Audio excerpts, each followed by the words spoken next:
मैं by profession एक professor हूँ और वो भी यूनिवर्सिटी ऑफ दिल्ली से हूँ।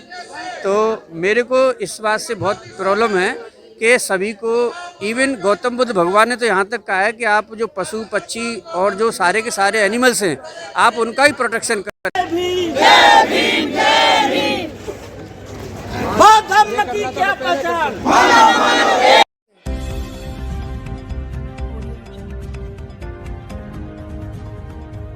नमस्कार साथियों, मैं मनोज सुराजी स्वागत करता हूं आपका मिनी संसद के मंच पे। लगातार दलितों पर हो रहे अत्याचार के खिलाफ आवाज उठती रही है और उठती रहती है।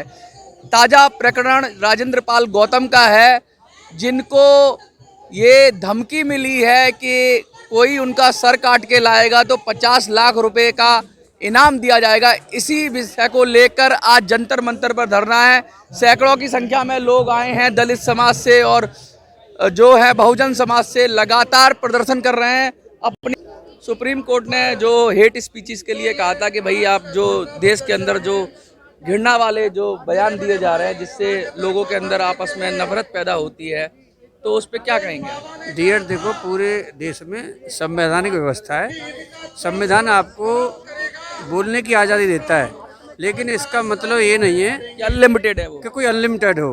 तो जहाँ से आपकी जो आज़ादी बोलने की ख़त्म होती है ना, वहाँ से भी दूसरा आपकी भी आज़ादी होती है कि आपका मान सम्मान भी हो। अब ये थोड़ा है कि मैं यहाँ पे खड़े होकर के मुझे संसद के सामने मतलब ये कोई भी छूट मिल जाए, तो मुझे अपने जो संवैधानिक अधिकारों के तहत में अपने को एक्सप्रेस करते। गर्दन काट दी गई थी हेट स्पीच के जरिए ही, कुछ लोग उससे प्रभावित हुए और जाके गला काट दिया।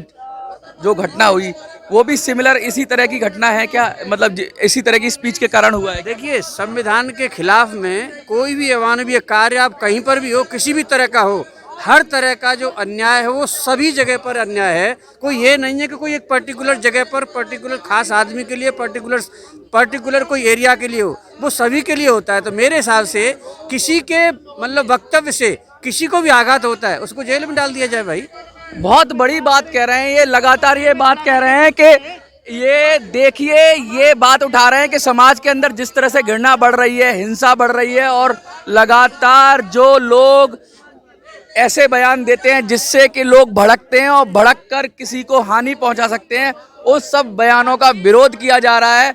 अपनी बात को लोकतंत्र में रखने की आज़ादी है, लेकिन इस तरीके से रखने की आज़ादी है कि घृणा और हिंसा ना फैले। सुप्रीम कोर्ट भी इस पर गाइडलाइंस जारी कर चुका है और लोग शांतिपूर्वक अपना प्रदर्शन कर रहे हैं। क्या संदेश देना चाहेंगे? ज्ञापन भी देंगे आज आप? देखिए, मैं बाई प्रोफेशन एक प्रोफेसर हूँ और वो भी यूनिवर्सिटी ऑफ दिल्ली से हूँ। तो मेरे को इस बात से बहुत प्रॉब्लम है कि सभी को, इवन गौतम बुद्ध भगवान ने तो यहाँ तक कहा है कि आप जो पशु पक्षी और जो सारे के सारे एनिमल्स हैं, आप उनका ही प्रोटेक्शन करें। ये तो मानव जाति है जो रेयरेस्ट ऑफ रेयर है। तो आपके इसके संविधान में भी भाईचारा है, संविधान है, डिग्निटी है, सब कुछ तो है।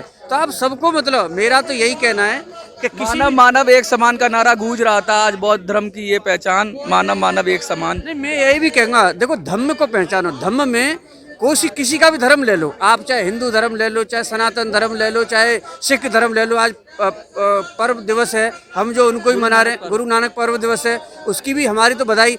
चाहे इस्लाम ले लो, क्रिश्चियन ले लो, आपको एक बात पता होना चाहिए कि धर्म में वो सारी चीज़ें हैं। कौन सा धर्म कहता है कि आप झूठ बोलो? कौन सा धर्म कहता है चोरी करो? कौन सा धर्म कहता है आप अपमानित करो? कौन सा धर्म कहता है आप हत्या करो? तो धर्म जो है ना, धर्म को पहचानो। धर्म में सब चीज़ शामिल है। तो जो धर्म की बात करते हैं, बहुत सारे को तो यही नहीं पता धर्म। सबसे बड़ा जो धर्म या धर्म कह रहे हैं वो मानवता है। यस, मैं वो वही बात कह रहा हूँ आपको। समानता, मानवता, भाईचारा, करुणा, दया, दान, सब कुछ है भाई उसमें। लोगों को पढ़ना चाहिए, पढ़ने के बाद में बोले। आधे तो ऐसे हैं कि बगैर पढ़े ही सब चीज़ों को जोड़ से देते हैं। जैसे फॉर एग्जाम्पल वो धर्म को कहते हैं तो बौद्ध धर्म का। अरे भैया, आपको जानकारी, बौद्ध ने तो कोई धर्म चलाया ही नहीं था। मैं वही कह रहा हूँ कि जो धर्म है ना, वो बौद्ध धर्म नहीं है।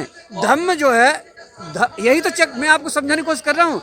धम्म जो है उन सारी अच्छाइयों का, जो बौद्ध धर्म की भी जो करेक्टरिस्टिक्स हैं वो इसके अंदर शामिल हैं। लेकिन अपने आप में धम्म जो है केवल बौद्ध धर्म नहीं है। धम्म में सारा विश्व समाया हुआ है, जो अच्छी अच्छी चीज़ें हैं उसमें करुणा भी है, दया भी है, दान भी है, और आपका जितने सारे जो अच्छे अच्छे काम है, भाईचारा है, समानता है, समता है, सब चीज़ें हैं। मानवता की बात कर रहे हैं। ये कुछ भी कर रहे सही, लेकिन अगर मानवता की बात कर रहे हैं तो मानवता की बात को कोई आपत्ति नहीं होनी चाहिए उस पर, और लोगों को उस पे हिंसा नहीं फैलानी चाहिए। सबको स्वीकार करना चाहिए, संविधान में सबको अपनी तरीके से जीने का हक है, जो जैसे चाहे जी सकता है। बस आपकी लिमिट वहीं ख़त्म होती है जहां दूसरे की शुरू होती है। तो आपको इस तरह से जिए कि सब बराबरी के हक के साथ रहें। जंतर मंतर से मिनी संसद के लिए मैं मनोज सुराजी, जय हिंद जय भारत। बात रख रहे हैं, आप कहाँ से आए हैं? हम आए हैं यूपी अमेठी से। तो क्यों आए हैं आप यहाँ? यहाँ पे हमारे हरिजन समाज के ऊपर, एससी ओबीसी के ऊपर लगातार अत्याचार बढ़ रही हैं। ठीक है, इसके ऊपर हम लोग यहाँ पे इकट्ठा हुए हैं। हम समाज भर यहाँ पे हम लोग अपनी आवाज़ उठाएंगे ताकि हमारी सुरक्षा क्यों नहीं हो रही है। सरकार की जिम्मेदारी है उसके हमारे लोगों की सुरक्षा करना। देश में जो कट्टरता बढ़ रही है धर्म के नाम पर लगातार, जैसे अभी चाहे वो किसी का वो गला काटने का मामला हो, जैसे कि वो किसी ने धर्म गुरुओं ने कह दिया कि गला काट देंगे, गुस्ताखे नबी की एक सजा वाला नारा था। इसी तरीके का ये भी प्रकरण है क्या? ये बिल्कुल एकदम आतंकवादी है ये जितने, ठीक है। और ये जिस तरह इनका हमारे सीनियर जी है राजेंद्र गौतम जी को गला काटने की धमकी दे रहे हैं। किसने कहा है गला काटने के लिए? ये अयोध्या के एक साधु ने कहा है।